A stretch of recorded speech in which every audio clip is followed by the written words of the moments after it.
Good morning, everybody. It's Pastor John with another edition of Monday Morning Quarterback.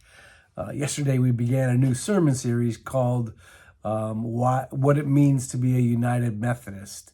And we're talking about the spiritual legacy of John Wesley. And obviously, the spiritual legacy of John Wesley is vast and rich and more than anybody can encompass in one sermon or even one sermon series for that matter. But the thing that I highlighted yesterday was that John Wesley, the way in which he challenged the structures of his day.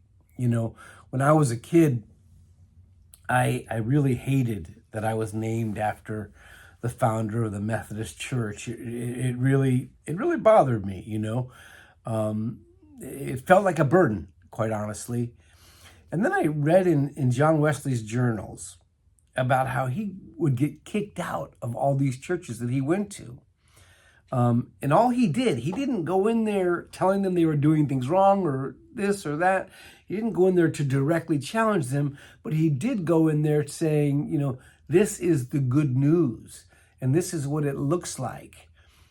And that alone was a challenge because the church had become so far from God. And so they kicked him out. They kicked him out of all kinds of churches. And they kicked him out of so many churches that he finally decided he had to start preaching in the fields. He had to do, field preaching in order to be able to preach to congregations. And then when he started to do that, all the people that the church rejected started to come and hear him preach. And it's from those people that John Wesley built the church. And that's our spiritual legacy. Now, when I was a teenager and I read that this guy got kicked out of the church, well, I just fell in love with him. I mean, it was wonderful. I was hooked. I started using my full name, Whenever my name was required, I'd write a paper for school, and I would write John Wesley Watterson, because I was suddenly proud of this guy, because I realized that he, challenged the systems of his day. And that is our spiritual legacy. And it's important that we as Methodists remember that. Now, a lot of Methodists, especially in our area in Southern California, we love to challenge the political systems of our day. And we should, and we absolutely should. We are a people who are called to work for justice in all aspects of life. But the thing is, John Wesley did challenge those structures, but he also challenged the religious structures. And I think that's something, that we as United Methodists could really lean into in these days. We need to ask more questions of our denomination. We need to challenge them more because, as structures, as organizations, become institutions and institutions become structures, the structure becomes the thing. And and you sometimes forget why that structure was formed in the first place.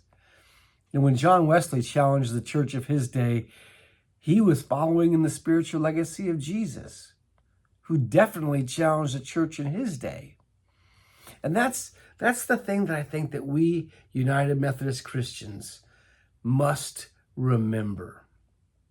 We follow a Savior who challenged the structures of his day so much that he was crucified on a cross. We follow a founder of our particular stream of Christianity who kept getting kicked out of church so often that he had to start preaching outdoors just to be able to have a place to preach. Our spiritual legacy is to question, is to challenge. And the tool, the means by which we do that is the love of God and Jesus Christ.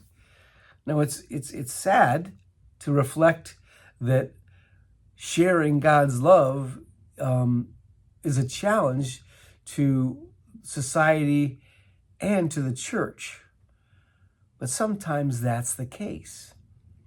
But if John Wesley, if Jesus Christ have taught us anything, it's that in those cases, we should choose love, not safety, not institution, not structure.